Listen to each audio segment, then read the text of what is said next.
So hello students and welcome back to yet another video on all India rank cartel. आज की video में मैं बहुत ज़्यादा एक कॉमन क्वेश्चंस का एड्रेस करना चाहता हूं कि 5 ऐसे मिस्टेक्स आपको नीट 2025 काउंसलिंग में नहीं करने चाहिए। ठीक है, और बहुत ही शॉर्ट में मैं आपको समझाऊंगा कि ये 5 मिस्टेक्स जो हैं आप लोग क्या करते हैं जिसकी वजह से आपको मिलता हुआ कॉलेज जो है वो नहीं मिल पाएगा। तो ध्यान से इस वीडियो को आप देखिएगा।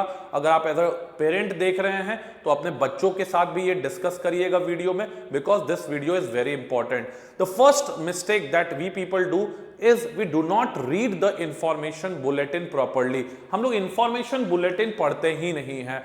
आपको जो भी ऑल इंडिया काउंसलिंग जो मेडिकल की होती है वहां पे एक इंफॉर्मेशन बुलेटिन रिलीज किया जाता है। उस इंफॉर्मेशन बुलेटिन के अंदर बहुत डिटेल में आपको पूरे काउंसलिंग प्रोसेस को समझाया जाता है, कैसे चॉइस फिलिंग करनी है, कितने राउंड्स होने हैं, राउंड वाइज जो है कैसे आप अपग्रेड कर सकते हैं, क्या क्या कॉलेजेस है। बहुत ही बड़ा बुलेटिन होता है। उसको एक बुलेटिन को आपको 2-3 दिन टाइम देके पढ़ना है और आपको काफी ज्यादा टाइम मिलेगा भी। आपके पास कुछ ऐसा काम तो अभी है नहीं, तो आपको अच्छा खासा टाइम मिलेगा। तो आप उस इंफॉर्मेशन बुलेटिन को जरूर पढ़िए, बिकॉज उसको पढ़ के उसमें जो लिखा है वही क्या है, वही कॉन्स्टिट्यूशन है, वही रूल है, उसी के हिसाब से काउंसलिंग होगी। किसी के बात को सुनने से कुछ होने वाला नहीं है। इसलिए इंफॉर्मेशन बुलेटिन जो है वही आपके काउंसलिंग के सारे रूल्स को आपको अच्छी तरीके से समझाएगा। अब यह भी मत गलती करना कि प्रीवियस ईयर का जो काउंसलिंग बुलेटिन है वो डाउनलोड करना। वेट करना जब इंफॉर्मेशन बुलेटिन आएगा इस साल का, हो सकता है उसमें कुछ माइन्यूट चेंजेस हो, मोर और लेस तो सेम ही रहता है, बट उसको ध्यान से पढ़ना है।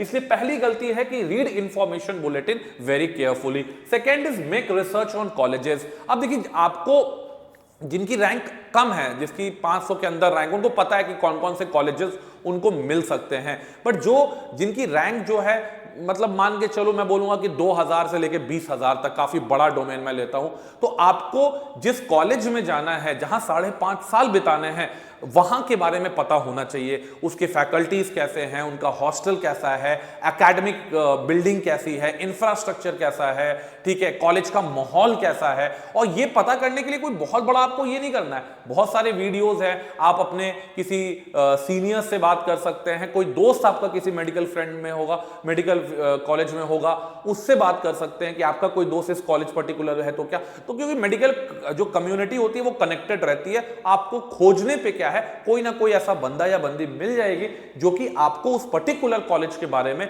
एकदम एग्जैक्ट इंफॉर्मेशन जो है वो दे पाएगी। और वो इंफॉर्मेशन जो होता है वो ही बहुत ज्यादा इंपॉर्टेंट होता है। आप कुछ मैं देखता हूं कि मेडिकल स्टूडेंट्स अपना व्लॉग्स भी चलाते हैं, अब उनके व्लॉग्स को फॉलो कर सकते हैं। तो ये सारी चीजें जो हैं, आपको जो कॉलेज लेना है उस पर आप वेल रिसर्च करके रखिए। मिस्टेक नंबर 3 जो आपको करना है कि सारे डॉक्यूमेंट्स जो हैं वो आपको एडवांस में प्रिपेयर करने वाले हैं। क्या क्या डॉक्यूमेंट लगते हैं? एक आपका एडमिट कार्ड लगेगा, एक आपका स्कोर कार्ड लगेगा, एक आधार लगेगा, एक डोमिसाइल लगेगा, एक कैटेगरी सर्टिफिकेट लगेगा। बहुत लोग क्या किए हैं, अभी तक अपनी कैटेगरी सर्टिफिकेट्स अप्लाई नहीं किए हुए हैं। मैं आपको बोलना चाहूंगा कि कैटेगरी सर्टिफिकेट्स में क्या दिक्कत आती है कि कैटेगरी सर्टिफिकेट्स हर 6 महीने में आपको रिन्यू कराना पड़ता है। तो जिन्होंने 6 महीने पहले बनाए थे उनको भी दोबारा बनाना पड़ेगा, ठीक है। और डोमिसाइल भी हर 6 महीने में क्या करता है, एक्सपायर करता है। तो कैटेगरी डोमिसाइल का आप एक्सपायरेशन डेट चेक कर लो। मैं तो बोलूंगा कि उसको बना ही लो, बहुत आसानी से वो बन जाता है। होता क्या है कि जब आपको काउंसलिंग में आपको कॉलेज मिलता है तो आपको एक 7 दिन का विंडो पीरियड मिलता है, जहां पे आपको अपने सारे डॉक्यूमेंट जो है वो सबमिट करने होते हैं। वहां पे अगर आपने थोड़ी सी भी लेट की तो हो सकता है कि आपको मिलता हुआ कॉलेज जो है बेटा वो छूट जाएगा। इसलिए डोमिसाइल जिनका है वो डोमिसाइल एक्सपायर होने के करीब है तो आप उसको रिन्यू करा लीजिए, ठीक है। 1 महीने भी अगर एक्सपायर होने में है तो आप उसको रिन्यू करा लीजिए। कैटेगरी भी अगर एक्सपायर होने वाला है तो रिन्यू करा लीजिए, और अगर बना नहीं है तो लेट मत करिए, उसको बना लीजिए। अगर आपको अपने आधार कार्ड में कुछ चेंजेस कराने हैं related to your phone number, your address, तो उसको भी एज सून एज पॉसिबल करा लीजिए, क्योंकि काउंसलिंग के दौरान आप ये कराएंगे, कुछ अगर उल्टा सीधा हुआ तो आप पैनिक कर सकते हैं। मिस्टेक नंबर 3, हर राउंड का क्या होता है, एक रूल होता है। तो you have to understand the rules of each round. आपको ऐसा नहीं है कि कोई बोल दिया कि काउंसलिंग मत कर भाई, तेरे को तो कॉलेज मिलेगा नहीं। ये बिल्कुल बहुत ही आपको सुसाइडल स्टेप हो सकता है, ये मैं बोलूंगा।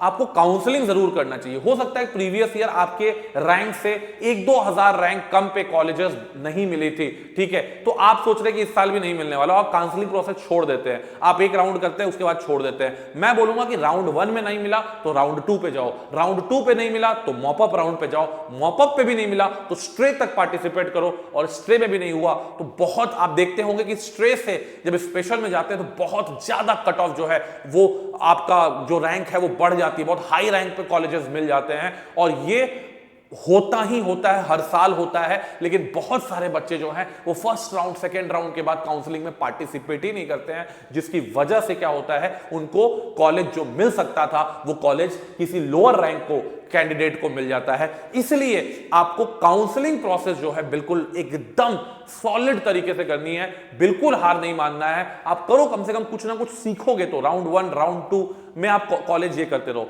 दूसरा जो काउंसलिंग में आप लोग गलती करते हैं कि आपको जो लो रैंक्ड वाला कॉलेज है उसको आप हाई प्रायोरिटी पे भरते हैं, और जो हाई रैंक्ड वाला कॉलेज है उसको लो प्रायोरिटी पे भरते हैं। बिल्कुल भी ऐसा मत कीजिएगा, क्योंकि सिस्टम क्या करता है, वो आपकी टॉप प्रायोरिटीज को देखते हैं। टॉप प्रायोरिटीज में आपने अगर लो रैंक्ड कॉलेजेस को भर दिया है तो वो कॉलेज आपको अलॉट करके लॉक कर देगा, फिर आप कुछ नहीं कर सकते हैं। इसलिए जो आपका ड्रीम कॉलेज है, ठीक है, जो आपके रैंक के आसपास मिल सकता है, उसको आपकी टॉप प्रायोरिटी में रहना बहुत जरूरी है। और नीचे वाले ऑर्डर पे आप क्या करिएगा, वो कॉलेजेस भरिएगा जो आपको मिलने ही है, वो आपको नीचे प्रायोरिटी पे रखना है। लेकिन जो नहीं मिलने वाले कॉलेज है, जिनमें आपको चांसेस है कि यार थोड़ा 300-400 रैंक इधर उधर हो जाए तो कॉलेज मिल सकते हैं, तो वो आपकी हाईयर प्रायोरिटी टेबल के अप में आपको भरना है, ठीक है। उसको टेबल के नीचे अगर भरोगे तो मामला वहां पे गेम जो है खराब हो सकता है।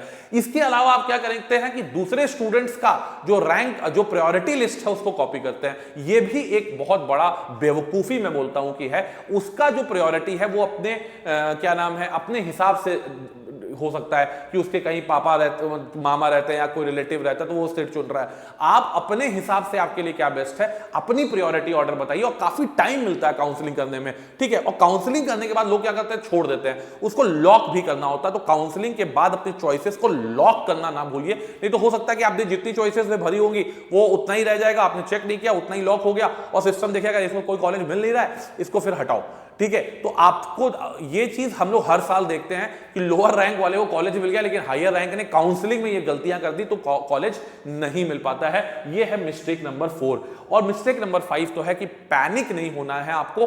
पूरे हर राउंड को अच्छे से समझिए, रूल्स को पढ़िए, इंफॉर्मेशन बुलेटिन को पढ़िए, र्यूमर्स का भरोसा मत करिए, ठीक है। ज्यादा से ज्यादा कोशिश करिए इंफॉर्मेशन बुलेटिन को समझने का, हर राउंड को समझने का। हर स्टेट जो होता है अपने मेडिकल, उनकी जो काउंसिल होती है वो भी नोटिसेस लगाती है, उन पे बिलीव करिए, ट्रस्टेड नोटिसेस पे बिलीव करिए। आपके दोस्त क्या बोल रहे हैं, दूसरा कोई क्या नाम है, दूर के फूफा क्या बोल रहे हैं, घर के बगल वाले चाचा क्या बोल रहे हैं, उससे काउंसलिंग डिसाइड नहीं होती है। इसलिए ये 5 मिस्टेक मुझे लगा कि आपको बतानी चाहिए कि ये 5 मिस्टेक आपको नहीं करना है। इंफॉर्मेशन बुलेटिन करेक्टली पढ़ना है, कॉलेजेस जो आपको चाहिए उस पर रिसर्च कर लीजिए, ऑल डॉक्यूमेंट्स को एडवांस में अभी तक नहीं बनाए हैं तो प्रिपेयर कर लीजिए, रूल्स ऑफ ईच राउंड को समझिए, और पैनिक मत करिए। लास्ट राउंड में भी चमत्कार हो सकता है, आपको लो रैंक पे भी बेटा कॉलेजेस मिल सकता है। तब तक के लिए जय हिंद, जय भारत एंड वंदे मातरम।